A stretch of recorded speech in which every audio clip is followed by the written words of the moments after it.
നമ്മോട് കൂടെ ഉണ്ടായിരുന്ന ഒരു വ്യക്തിക്ക് നാം പ്രതീക്ഷിച്ചതുപോലെ അല്ലാത്ത ചില സാഹചര്യങ്ങളിലൂടെ കടന്നു പോകേണ്ടി വരുമ്പോൾ അവിടെ നമ്മുടെ പേര് മോശമാകാതിരിക്കുവാൻ ഒരുപക്ഷെ അല്പം അകലം പാലിച്ച് നിൽക്കുവാൻ ഇഷ്ടപ്പെടുന്നവരാ നമ്മിൽ പലരും. അതിനു കാരണം ആ നാണക്കേടിൽ, ആ വിഷയങ്ങളിൽ എന്റെ പേരും കൂടെ വലിച്ചിടപ്പെടാതിരിക്കേണ്ടതിന് ഞാൻ മാറി നിൽക്കുന്നു എന്ന് മാത്രം. അങ്ങനെയാണ് നാം പലപ്പോഴും പറയാറുള്ളത്. എന്നാൽ ആ വിഷയം കടന്നു വരുന്നതിന് മുമ്പ് വരെ ഞാൻ ഉണ്ടാകും, ഞാൻ എല്ലാത്തിനും ഉണ്ടാകും കൂടെ എന്ന് പറഞ്ഞവരാ ഒരു വിഷയം കടന്നു വന്നപ്പോ മാറി നിൽക്കുന്നത് എന്ന് മറന്നു പോകരുത്. പലപ്പോഴും നമ്മുടെ സേഫ്റ്റി നാം പരിഗണിക്കുന്നത് കൊണ്ടാണ് നാം അപ്രകാരം തീരുമാനങ്ങൾ എടുക്കുന്നത്. അകലം വിട്ടു നിൽക്കുവാൻ പലപ്പോഴും നമ്മെ പ്രേരിപ്പിക്കുന്നത്. നമ്മുടെ ജീവിതയാത്രയിൽ ദൈവത്തോടുള്ള സമീപനത്തിൽ നാം ഇങ്ങനെ അകലം വിട്ടു നിൽക്കുന്ന ഒരു അവസ്ഥയാണ് നമ്മുടെ ജീവിതത്തിലുള്ളത് എങ്കിൽ ദൈവം നമ്മെ ഓർത്ത് ദുഃഖിക്കുന്നു എന്ന് നാം മനസ്സിലാക്കേണ്ടത് ആവശ്യമാണ്. ദൈവത്തിന് ഇങ്ങനെ പറയുന്ന, അവൻ എന്നോട് പറ്റിയിരിക്കയാൽ ഞാൻ അവനെ വിടുവിക്കും. ദൈവത്തിന്റെ ഹൃദയം നാം അറിയുകയും ദൈവത്തോട് ചേർന്ന് നിന്ന് ജീവിതം മുന്നോട്ട് നയിക്കുകയും ചെയ്യുമ്പോൾ മാത്രമേ ദൈവഹിതം നമ്മുടെ ജീവിതത്തിൽ നിറവേറുകയുള്ളൂ. ദൈവം നമ്മോട് പറഞ്ഞ വാഗ്ദത്തങ്ങൾ നിവർത്തീകരിക്കാതിരിക്കുവാൻ നമ്മുടെ പ്രവൃത്തികൾ തന്നെ ഒരുപക്ഷെ കാരണമാകുന്നുണ്ടോ എന്ന് നാം ചിന്തിക്കേണ്ടത് ആവശ്യമാണ്. ദൈവിക വാഗ്ദത്തങ്ങൾക്കെതിരെയുള്ള നമ്മുടെ സംസാരം, ദൈവത്തിൽ നിന്ന് മാറി നിൽക്കുന്ന നമ്മുടെ സ്വഭാവം, ഇതെല്ലാം വാഗ്ദത്ത നിവർത്തീകരണം നമ്മുടെ ജീവിതത്തിൽ നടക്കാതിരിക്കുവാൻ ഒരുപക്ഷെ കാരണമായേക്കാം. അതുകൊണ്ട് തന്നെ നാം മനസ്സിലാക്കേണ്ടത്, ദൈവത്തിന്റെ കരം കുറുകിപ്പോയിട്ടില്ല. അവൻ വാക്കു പറഞ്ഞ വാക്കു മാറുകയുമില്ല. എന്നാൽ നാം ക്രമീകരിക്കപ്പെടേണ്ട മേഖലകളിൽ നാം ക്രമീകരിക്കപ്പെടുമ്പോഴാണ് ദൈവിക വാഗ്ദത്തങ്ങൾ നമ്മുടെ ജീവിതത്തിൽ നിറവേറുക എന്നത് നാം ഒരിക്കലും മറന്നു പോകരുത്. ദൈവിക വാഗ്ദത്തത്തിന്റെ നിവർത്തീകരണം നമ്മുടെ ജീവിതത്തിൽ നടക്കുവാൻ നാം ഇഷ്ടപ്പെടേണ്ടതുണ്ട്. അതിനുവേണ്ടി നമ്മെ കൊണ്ട് കഴിയുന്ന സ്റ്റെപ്പുകൾ നാം വെക്കേണ്ടതുണ്ട്. പലപ്പോഴും നമുക്ക് കഴിയാത്ത കാര്യങ്ങളിൽ ദൈവാത്മാവ് നമ്മെ സഹായിക്കുകയും ചെയ്യും. ആ രീതിയിൽ ദൈവത്തോട് ചേർന്ന് നടക്കുവാൻ നാം ആഗ്രഹിക്കുകയും ചുവടുകൾ വെക്കുകയും ചെയ്യുമ്പോൾ മാത്രമേ ദൈവിക വാഗ്ദത്തത്തിന്റെ നിവർത്തീകരണം നമ്മുടെ ജീവിതത്തിൽ നിറവേറുകയുള്ളൂ. നിങ്ങളുടെ ജീവിതയാത്രയിൽ ഒരു വിഷയം കടന്നു വന്നപ്പോ നിങ്ങളുടെ കൂടെയുള്ളവരെല്ലാം ഒരു അകലം വിട്ട് നിൽക്കുന്ന അവസ്ഥയാണ് നിങ്ങളുടെ ജീവിതത്തിൽ ഉള്ളത് എങ്കിൽ നിങ്ങൾ ഭാരപ്പെടേണ്ട. നിങ്ങളോട് അകലം വിട്ട് നിൽക്കാത്ത ഒരു ദൈവമുണ്ട് എന്ന് ഞാൻ നിങ്ങളെ ഓർമ്മിപ്പിക്കുകയാണ്. നമ്മോട് ചേർന്ന് വസിക്കുവാനായി ദൈവത്തിന് ആഗ്രഹം. അങ്ങനെയെങ്കിൽ ഈ ദൈവത്തിന്റെ ഹൃദയം നാം ഒന്ന് തിരിച്ചറിഞ്ഞ് ഈ ദൈവത്തോട് ചേർന്ന് നിൽക്കുവാൻ നാമും തയ്യാറാകുമ്പോൾ ദൈവത്തോട് കൂടെയുള്ള ജീവിതയാത്ര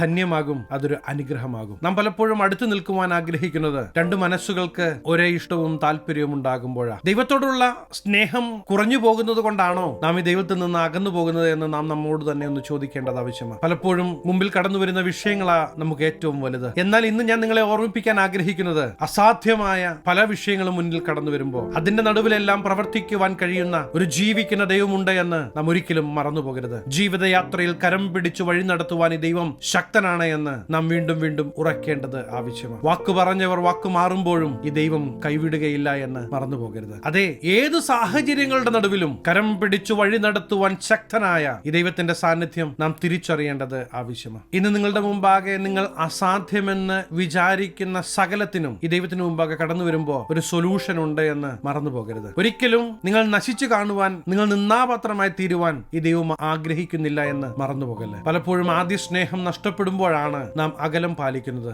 ആദ്യ സ്നേഹം നഷ്ടപ്പെട്ടുള്ള ഒരു ജീവിതം നമ്മുടെ ജീവിതത്തിൽ കടന്നു വരുമ്പോൾ നാം ഒന്ന് ശ്രദ്ധിക്കേണ്ടത് ആവശ്യമാണ്. അത് പലപ്പോഴും നന്മയ്ക്ക് പകരം തിന്മയ്ക്കായി മാറുമെന്ന് നാം ഓർക്കേണ്ടത് ആവശ്യമാണ്. കാര്യങ്ങളൊക്കെ നാം വിചാരിച്ചതുപോലെ നടക്കുന്നില്ല എന്ന് നാം കാണുമ്പോൾ ഒരിക്കലും ഇതെല്ലാത്തിന്റെയും അവസാനമാണ് എന്ന് നാം പറയരുത്. നമ്മുടെ മനസ്സിൽ അങ്ങനെ ഒരു ചിന്ത പോലും കടന്നു വരരുത്. കാരണം എന്താണെന്നറിയാമോ? നമുക്കായി ഇന്നും ജീവിച്ച് പ്രവർത്തിക്കുന്ന ഒരു യേശുവുണ്ട്. എല്ലാം നിരാശയിലേക്ക് വഴി നടത്തപ്പെടുമ്പോഴും കൂടെയുള്ള ദൈവിക കരുതൽ നാം തിരിച്ചറിയണം. ദൈവിക മഹത്വം നമ്മുടെ ജീവിത മേഖലകളിൽ നാം അനുഭവിച്ചറിയേണ്ടത് ആവശ്യമാണ്. പലപ്പോഴും നമ്മുടെ സ്വഭാവം പോലെയൊക്കെ തന്നെ ആയിരുന്നു യേശുവിന്റെ ശിഷ്യന്മാരുടെയും സ്വഭാവം. 3.5 വർഷക്കാലം കൂടെ കൊണ്ടു നടന്ന് ഇന്ന കാര്യങ്ങളാണ് സംഭവിക്കാൻ പോകുന്നത് എന്നെല്ലാം പറഞ്ഞു കൊടുത്തിട്ടും യേശുക്രിസ്തുവിനെ ക്രൂശീകരണത്തിനായി പിടിക്കുമ്പോൾ ഈ ശിഷ്യന്മാരെല്ലാം ഓടിപ്പോകുകയാണ്. ലൂക്കോസ് സുവിശേഷം 22-ാം അധ്യായം 54-ാമത്തെ വാക്യത്തിൽ നമുക്ക് ഇപ്രകാരം കാണുവാൻ കഴിയും: അവർ അവനെ പിടിച്ചു മഹാപുരോഹിതന്റെ വീട്ടിലേക്ക് കൊണ്ടുപോയി. പത്രോസും അകലം വിട്ട് പിൻചെന്നു. ഞാൻ നിന്നോടുകൂടെ മരിപ്പാനും ബന്ധനസ്ഥനാകുവാനും എല്ലാം തയ്യാറാണ് എന്ന് പത്രോസ് പറയുന്ന വാക്കുകൾ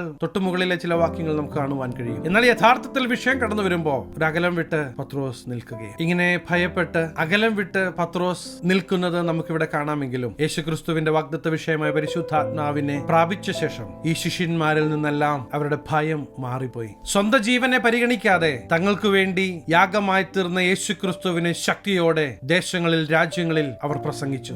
അതുകൊണ്ട് നാമും ഈ യേശുവിന്റെ സ്നേഹം അറിയുവാനിടയായി. പ്രിയ ദൈവമേ, പലപ്പോഴും നമ്മുടെ തീരുമാനങ്ങൾ നമ്മുടെ ശ്രമങ്ങൾ കൊണ്ട് നടക്കാതിരിക്കുമ്പോൾ ദൈവാത്മാവിന്റെ നിയന്ത്രണത്തിന് വേണ്ടി നാം ഏൽപ്പിച്ചു കൊടുക്കുമ്പോൾ ദൈവാത്മാവ് യേശുവിനോട് ചേർന്നൊരു ജീവിത ജീവിതയാത്രയ്ക്ക് നമ്മെ ഒരുക്കും, നമ്മെ അതിനെ സഹായിക്കും. പാപം മുഖേന ദൈവത്തിൽ നിന്ന് അകന്നുപോയ മാനവജാതിയെ രക്ഷിപ്പാനായി ഈ ദൈവം യേശുക്രിസ്തുവിനെ കാൽവരി ക്രൂശിൽ യാഗമാക്കുകയാണ്. സ്വപുത്രനെ നമുക്ക് വേണ്ടി ഏൽപ്പിച്ചു തന്നവൻ ദൈവനാമ മഹത്വത്തിനായി ജീവിപ്പാനുള്ള സകലതും നമുക്ക് വേണ്ടി പ്രൊവൈഡ് ചെയ്യുമെന്ന് നാം മറന്നു പോകരുത്. നിങ്ങൾ നഷ്ടപ്പെട്ടു പോകുവാനല്ല ദൈവം ആഗ്രഹിക്കുന്നത്, നിങ്ങൾ അനുഗ്രഹിക്കപ്പെടണമെന്ന് ദൈവം ആഗ്രഹിക്കുകയാണ്. നിന്ദിച്ചവരുടെ മധ്യേ തന്നെ ദൈവിക മാന്യത നിങ്ങളുടെ ജീവിത മേഖലകളിൽ വെളിപ്പെടുത്തുവാൻ ഈ ദൈവത്തിന് പദ്ധതിയുണ്ട് എന്ന് ഞാൻ നിങ്ങളെ ഓർമ്മിപ്പിക്കുകയാണ്. നമ്മുടെ മാനുഷിക കണ്ണുകൾ കൊണ്ട് നോക്കുമ്പോൾ പലതിനും പരിമിതികളുണ്ട്, പലതും അപ്രാപ്യവും ഒരു സാധ്യതയും ഇല്ലാത്തതുമാണ്. എന്നാൽ നാം ദൈവത്തോട് പറ്റിയിരിക്കുവാൻ തയ്യാറാണെങ്കിൽ, ദൈവത്തോട് ചേർന്ന് ജീവിപ്പാൻ നാം തയ്യാറാണെങ്കിൽ ദൈവിക പദ്ധതികൾ നമ്മുടെ ജീവിതത്തിൽ വെളിപ്പെടുവാൻ പോകുകയാണ്. ഇന്ന് പല കാരണങ്ങൾ പറഞ്ഞ് ഈ ദൈവത്തിൽ നിന്ന് അകന്നിരിക്കുന്ന ഒരു സാഹചര്യം നമ്മുടെ ജീവിതത്തിൽ ഉണ്ടെങ്കിൽ അത് ശത്രുവിന്റെ തന്ത്രമാണ് എന്ന് ഞാൻ നിങ്ങളെ ഓർമ്മിപ്പിക്കുകയാണ്. ഏതുവിധേനയും യേശുവിന്റെ നാമത്തിൽ അതിനെ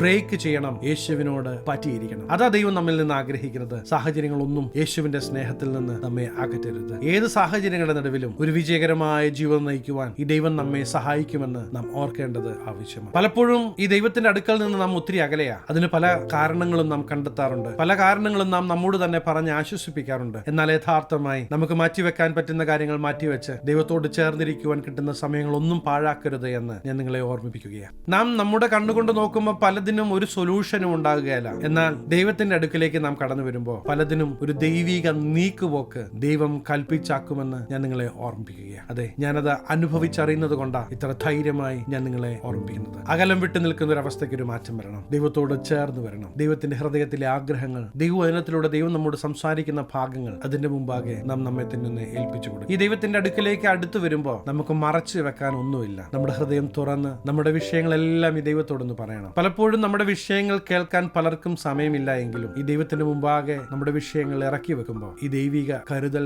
നാം കാണും, ആശ്വസിപ്പിക്കുന്ന ദൈവിക സ്പർശനം നാം അനുഭവിക്കും. അതേ പ്രിയ ദൈവത്തിലെ യഥാർത്ഥമായി നിങ്ങൾ അനുഗ്രഹിക്കപ്പെടണമെന്ന് ഈ ദൈവം നിങ്ങളെ കുറിച്ച് ആഗ്രഹിക്കുന്നു. ഇന്ന് ദൈവം നിങ്ങളോട് സംസാരിച്ചെങ്കിൽ ദൈവത്തിന് മുമ്പാകെ ഏൽപ്പിച്ചു കൊടുക്കാൻ തയ്യാറാണോ? ദൈവത്തോട് അടുത്ത് വരുവാൻ തയ്യാറാണോ? അങ്ങനെയെങ്കിൽ ഞാൻ നിങ്ങൾക്ക് വേണ്ടി പ്രാർത്ഥിക്കുവാൻ ആഗ്രഹിക്കുകയാണ്. കണ്ണുകളെ അടയ്ക്കാം, പ്രാർത്ഥിക്കാം. മഹാപരിശുദ്ധനായ ഞങ്ങളുടെ സ്വർഗീയ പിതാവേ, എന്നോടൊപ്പം ചേർന്ന് പ്രാർത്ഥിക്കുന്ന ദൈവജനത്തെ ഞങ്ങളുടെ തൃക്കരങ്ങൾ തരുന്നു. ദൈവിക പദ്ധതികൾ ഈ ജനത്തിൽ ഈ ദിവസങ്ങളിൽ വെളിപ്പെടട്ടെ. ഇവരെ ഒരു അനുഗ്രഹമാക്കി അങ്ങ് മാറ്റുമാറാകണം. ഒരു അനുഗ്രഹമാകട്ടെ. അനുഗ്രഹിച്ചു പ്രാർത്ഥിക്കുന്നു. സകല മാനം മഹത്വം അങ്ങേക്ക്, സകലവും യേശു ക്രിസ്തുവിന്റെ നിസ്തുല്യനാമത്തിൽ തന്നെ ആമേൻ. പ്രിയ ദൈവത്തിലെ, യേശുവിനോട് ചേർന്നുള്ള ഒരു ജീവിതയാത്ര ഒരിക്കലും ഒരു പരാജയമാകുകയില്ല, അതൊരു വിജയമായി മാറും. ഈ ചെറു സന്ദേശം നിങ്ങൾക്ക് അനുഗ്രഹമായെങ്കിൽ തീർച്ചയായും ഞങ്ങളെ അറിയിക്കണം. അനേകർക്ക് അനുഗ്രഹമാകേണ്ടതിന് സ്നേഹിതർക്ക് ഷെയർ ചെയ്യുക, ഫോർവേഡ് ചെയ്യുക. നിങ്ങൾ ഈ ചാനൽ ഇതുവരെയായിട്ടും സബ്സ്ക്രൈബ് ചെയ്തിട്ടില്ല എങ്കിൽ തീർച്ചയായും സബ്സ്ക്രൈബ് ചെയ്യണം. ദൈവം അനുവദിച്ചാൽ അടുത്ത ദിവസം നമുക്ക് വീണ്ടും കാണാം.